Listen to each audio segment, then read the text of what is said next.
Nous sommes à la deuxième année et on a déjà publié 12 ouvrages.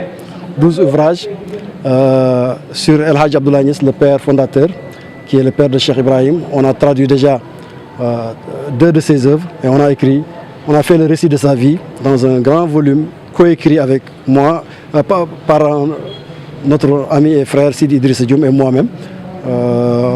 Dans cet ouvrage-là, on a adjoint ses ijazas, les autorisations qu'il a amassées, qu'il a regroupées dans la voie Tidjane, mais aussi ses testaments. Il y a aussi les récits, les hauts faits de guerre durant le militantisme contre le paganisme et contre le colonialisme qui a été retracé dans cet ouvrage-là.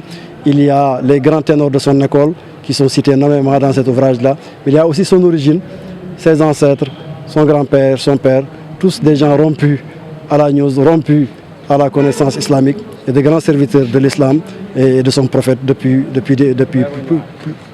près de 2 siècles ou plus de 2 siècles. On a aussi traduit des ouvrages de Cheikh Ibrahim en français, en anglais, en espagnol, en suédois et même en indien. L'année dernière, il y a un frère indien qui s'appelle Suhail Chetrit qui a traduit le Kashif al-Albas, qui est la levée des équivoques, qui est le plus grand ouvrage de Cheikh Ibrahim. Il a traduit en malayalam, une langue d'Inde que parlent plus de 30 millions de personnes. Donc, alhamdulillah, nous faisons notre petit bonhomme de chemin et avec la prière de tous les condisciples, nous espérons faire beaucoup de choses, Inch'Allah. Tous ces ouvrages-là sont disponibles ici à Medina Baye. Inch'Allah, il y a quelqu'un qui se chargera de la distribution derrière le mausolée de Cheikh Ibrahim.